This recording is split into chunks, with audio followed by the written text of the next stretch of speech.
노후에는 어떤 집에서 살아야 할까? 노년기를 앞두면 누구나 해보는 고민인데요. 여러분은 현재 어떤 집에서 살고 계신가요? 은퇴 이후 넓고 탁 트인 정원에서 반려동물과 뛰노는 한적한 시골 생활 또는 도심 속 문화시설이 가득한 곳에서의 여유로운 도시 생활을 꿈꾸기도 하는데요.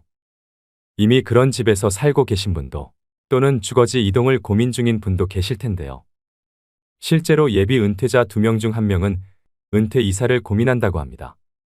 한 조사에 따르면 50에서 65세 중장년 2,000명에게 노후의 주거지에 대해 물었더니 지금 집에서 계속 살겠다와 다른 집으로 이사하겠다는 응답이 반반이었습니다. 우리는 나이가 들면 자식보다 믿을 건 집밖에 없다고 얘기하기도 합니다. 이처럼 노후의 보금자리는 인생 후반을 행복하게 보내기 위해 간과해서는 안 될 중요한 요소입니다. 노년기 이사는 실패하기 쉽다는 말이 있죠. 그만큼 고려해야 할 변수가 많기 때문인데요. 그렇다면 노년기에 편안하게 살 집은 어떤 기준으로 골라야 할까요? 그래서 오늘은 건강하고 편안한 노후 주거지 선택을 위해 반드시 고려해야 할 7가지에 대해 말씀드리겠습니다. 오늘의 영상을 보시고 과연 나의 노후 생활을 풍요롭게 하는 생애 마지막 집으로 무엇이 좋을지 함께 고민해 보시는 시간이 되셨으면 좋겠습니다. 바로 시작하겠습니다. 노후에 살기 좋은 집 첫 번째는 병원이 가까이에 있는 집입니다. 수명이 길어짐에 따라 건강에 대한 관심 증가와 70대 이후 간병기를 대비해 특히 병원과의 접근성이 가장 중요한데요. 실제로 통계청에서 발표한 바에 따르면 60대 이상이 노후에 거주지를 옮길 때 가장 중요하게 생각하는 것으로 의료시설이 제일 선호도가 높다고 합니다. 젊었을 땐 건강하던 사람도 나이가 들면 여기저기 아픈 데가 생기고 병원을 자주 찾기 마련인데요. 고령자들은 스스로 이동하기 힘들고 차량을 운전하기도 만만치 않지요. 병원에 가야 할 때마다 자녀에게 매번 부탁하기도 힘드니 큰 병원에 인접한 곳에 사는 것이 최고 좋습니다. 50대, 60대는 자연환경이나 문화시설 등 다른 요소의 우선순위를 둬도 괜찮습니다. 하지만 70대 이상이라면 건강관리에 더 신경 쓰셔야 하는데요. 주변에 의료시설이 가까이 있어야 몸이 아플 때 빠르게 치료받기가 쉬워집니다. 갑자기 위독해지는 등 급하게 병원에 가야 할 일이 발생할 확률이 높아지는데 병원이 집에서 멀수록 위급한 상황 발생 시 해결할 수 있는 골든타임을 놓칠 수도 있지요. 그렇기 때문에 아무리 멀어도 종합병원까지 차로 30분 안에 도착할 수 있는 곳을 추천합니다.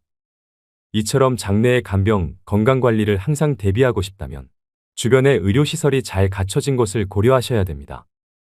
두 번째는 한적한 곳의 전원주택은 피해라입니다. 은퇴 후 한적한 자연 속에서 소소하게 텃밭도 일구면서 느긋하게 은퇴 생활을 하겠노라 꿈꾸는 분들이 많을 텐데요. 하지만 전원생활의 로망은 현실과 다릅니다. 젊을 때부터 전원생활을 시작한 사람이라면 모르겠지만 번화한 지역에 거주했던 사람은 달라진 환경에 적응하는 게 생각보다 어려울 수 있습니다. 병원과 마트 등 기반 시설도 없고 온갖 벌레에 힘든 주택관리까지 보통 일이 아닙니다. 실제로 60대 이상이 가장 선호하는 거주 형태는 도심의 아파트로 64.2%의 응답률을 보였는데요. 새소리 물소리가 듣고 싶어서 시골로 이사갔던 노인들이 도시로 유턴했는데 알고 보니 그 이유가 차소리를 듣고 싶어서였다는 우스갯소리도 있습니다. 전원 생활에 적응하지 못하고 다시 도시로 돌아오는 사람들도 많은 것이 현실입니다. 다들 아시겠지만 노후에는 병원과 각종 편의시설이 가까이 있어야 생활이 편리해지고 삶의 질이 높아집니다. 두 다리 멀쩡하고 운전도 가능할 땐 맑은 공기를 마시며 눈 뜨는 것이 기쁨이겠지요. 하지만 나이 들어 다른 사람의 돌봄이 필요해지거나 혹은 부부 중 어느 한쪽이 세상을 먼저 떠나게 되면 집은 짐이 될 수 있습니다. 전원 생활에 안착했어도 75세쯤 되면 몸에 아픈 곳이 늘어나고 거동이 불편해져서 병원이 있는 도시로 돌아가야 하는 때가 오게 됩니다.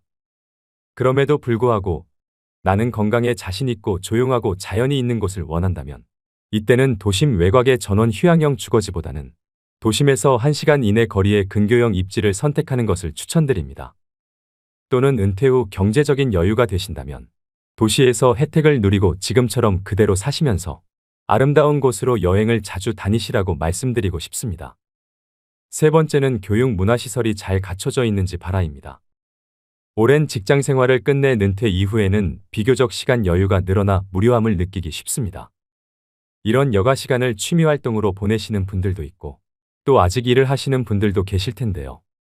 더 나이가 들수록 우리 시니어들은 무엇을 하면서 가장 많은 시간을 보내게 될까요?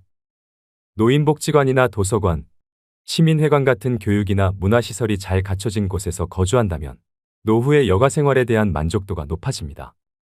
특히 요즘 노인복지관은 시설도 매우 잘 갖춰져 있고 국가가 전폭적인 지원을 하고 관리까지 해줍니다.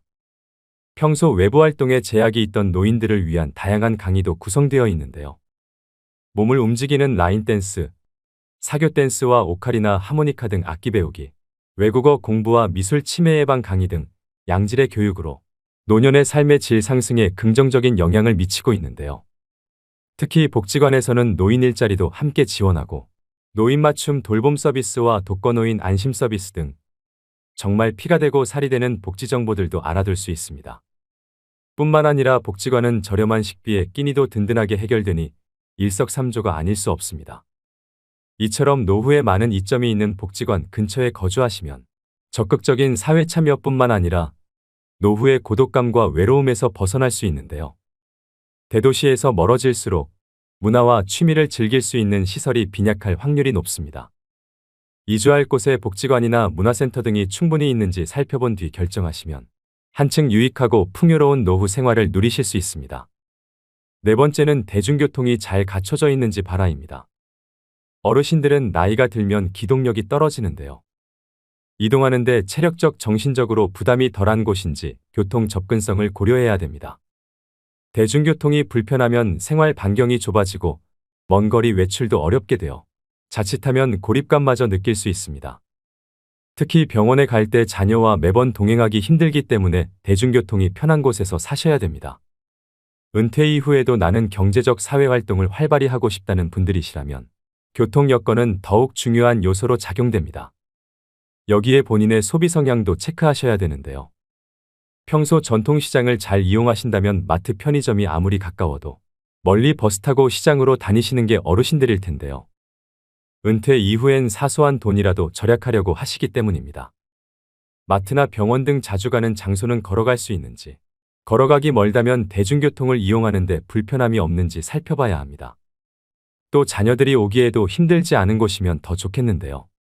가뜩이나 먹고 살기 바빠 자주 볼 수가 없는데 오는 길이 험하거나 멀다면 더 발길이 쉽게 떨어지지 않겠지요. 결국 지하철 등 교통망이 잘 갖춰진 곳에 주거지가 있어야 합니다. 또 노후의 심심함을 달래기 위한 나들이도 한결 쉬워지는데요. 이는 적적할 때마다 친인척 간 교류를 원활히 할 수 있는 원동력이 되는 요소이기도 합니다. 다섯 번째는 평수 넓은 집은 피해라입니다. 원래 자녀를 키우는데 적합했던 집도 자녀가 독립해서 분가하면 혼자 계신 분이나 노부부에게는 너무 넓은 집이 되기 마련인데요. 나이가 들수록 기력과 체력이 떨어지니 이사를 하는 것도 생각조차 할 수 없게 됩니다. 그러다 보니 어쩔 수 없이 원래 살던 곳을 자신의 마지막 거처로 삼는 게 많은 현실입니다. 특히 교외에서 큼지막하게 지었던 주택이라면 실내 청소와 정원 손질만으로도 어르신들에게는 중노동이 됩니다. 관리 차원에서도 쓸데없이 큰 집에 살 필요가 없기 때문에 노후에는 집을 줄여나가야 할 필요가 있습니다. 반대로 자식이나 손자, 손녀들이 와서 자고 가기라도 하면 큰 집이 좋은 거 아니냐고 말씀하시는 분도 있습니다. 하지만 요즘은 명절이나 집안 행사 때 자식들이 찾아오더라도 대부분은 친정이나 시댁에서 자고 가는 일이 별로 없는데요. 보통의 자식들은 와서 식사만 같이 하고 개인 스케줄을 보기 바쁩니다. 시대가 이렇게 많이 변했다는 것을 아시고 잘 결정해야 후회하지 않습니다. 자식들이 그래도 이날만큼은 하루쯤 자고 가겠거니 기대하지 마시고 정말 나의 노후에 부담되지 않는 집으로 잘 선택하시는 게 중요하겠죠. 전문가들은 노후에 살기 좋은 집의 크기로 20평 초중반대의 소형 아파트를 추천하고 있는데요. 정신적 안정감을 추구하기에 최소 조건이며 흔히 말하는 복지적 공간이라고 합니다. 따라서 자녀와 함께 살기 적합했던 평수의 집을 생애 마지막까지 거주할 집으로 삼는 것은 좋지 않습니다. 여섯 번째는 근처에 공원이나 산책로가 있는 집을 선택해라입니다. 노후의 건강을 위해서 평소 걷기 운동은 선택이 아니라 필수인데요. 집 근처에 가볍게 걷기 좋은 공원이나 산책로가 있다면 여가 시간을 보내기에 안성맞춤입니다. 산책로 인근 주거지는 일단 풍부한 녹지를 바탕으로 주거 쾌적성이 매우 뛰어나고 또 사계절의 정취를 느끼기에도 부족함이 없는데요. 노년기에는 외부 활동량이 급격하게 줄어드는데 이처럼 집 가까이에서 산책을 즐기게 됨으로써 몸에 해로운 좌식 생활을 자연스럽게 줄일 수 있게 됩니다. 산책을 꾸준히 하게 되면 혈당치가 낮아지기 때문에 당뇨병이 생길 가능성이 줄어듭니다. 또 관절과 뼈가 훨씬 건강해진다고 하는데요. 골절이나 혈관 수축 질환이 발생할 가능성이 줄어들어 신체는 더욱 민첩해지고 튼튼해집니다. 매일 30분씩이라도 산책을 하게 되면 신체에 활력을 주는 호르몬이 분비되어 노후의 스트레스가 줄어들면서 우울증 예방 효과에도 탁월합니다. 이처럼 건강 증진과 자연 친화적인 환경을 중요하게 생각하신다면 산책로가 근접한 주거지를 고려하셔야 됩니다. 7번째는 유지 비용을 따져봐라입니다. 노후 거주지 선택에는 비용 역시 빼놓을 수 없는 요소인데요. 노후의 소득은 줄어드는데 의료비, 생활비 등 돈 쓸 곳은 많아집니다. 노후에 살 지역을 정할 때뿐 아니라 아파트, 단독주택 등 주거 유형을 정할 때에도 비용을 고려해야 합니다. 물가가 너무 비싼 지역이나 관리비가 많이 들어가는 주상복합 등은 피하는 게 좋습니다. 또 청소나 보수 등 유지하는 데 손이 많이 가는 주거 유형은 되도록 배제하는 것이 유리합니다. 또 노후에 자택을 매각한다면 얼마나 받을 수 있는지 금액을 미리 파악해둬야 합니다. 더 나이가 들어서 돌봄 시설에 입소하게 되면 그 비용을 집을 판 돈으로 충당할 가능성이 높기 때문인데요. 내 자식을 키우기 좋았던 크고 널찍한 그 집을 급매로 팔지 않기 위해서라도 미리 노후용 집으로 이사해두길 권해드립니다. 비용적인 문제로 발생하는 또 다른 대안은 공공임대주택 입주인데요. 재산이 집에 다 몰려있는 시니어의 경우에는 노후 생활비 마련에 큰 어려움을 겪을 수 있기 때문에 목돈을 집에 묶어두는 것보다는 공공임대주택에 들어가셔서 사는 것이 더 지혜로운 선택일 수도 있습니다. 공공임대주택은 영구임대와 매입임대, 국민임대, 행복주택 등 크게 4가지로 나뉩니다. 공통된 입주 자격으로는 무주택이어야 하고 각각 유형별로 소득과 자산 기준은 다릅니다. 하지만 은퇴한 시니어라면 월 소득이 없거나 적기 때문에 자산 기준만 충족한다면 입주가 그리 어려운 일은 아닐 것입니다. 그 중에서도 국민임대를 추천드리는데요. 국민임대는 주변 시세의 50% 정도로 굉장히 저렴한 임대료를 형성하고 있습니다. 저렴한 임대료와 더불어 좋은 인프라도 갖추고 있습니다. 오늘의 영상 어떠셨나요? 종합해보자면 가장 이상적인 노후의 주거지는 대중교통 이용이 가능하고 공기 등 주변 환경이 쾌적하며 24시간 의료진의 도움을 받을 수 있는 시스템을 갖춘 곳인데요. 하지만 말씀드린 부분은 참고사항일 뿐 은퇴 후 주거지를 결정하실 땐 꼭 본인의 우선순위가 무엇인지 충분히 고려해보시고 현명하게 선택하셔야 됩니다. 다만 주변 환경이 급변하면 생각보다 적응하는 게 어려울 수 있는데요. 원래 살던 곳과 상반되는 환경을 선택하는 것보다 이전에 거주했던 경험이 있거나 여러 번 방문해본 지역을 권장합니다. 은퇴를 준비하고 있고 또 이미 은퇴를 하신 분들은 오늘 자신의 우선순위는 무엇인지 생각해보는 시간과 함께 앞으로의 멋진 은퇴 이후의 삶을 꾸려나가시길 바랍니다. 오늘도 노후의 지혜와 함께 해주셔서 감사드립니다. 황금빛으로 무르익어가는 여러분의 지혜로운 인생을 언제나 응원합니다.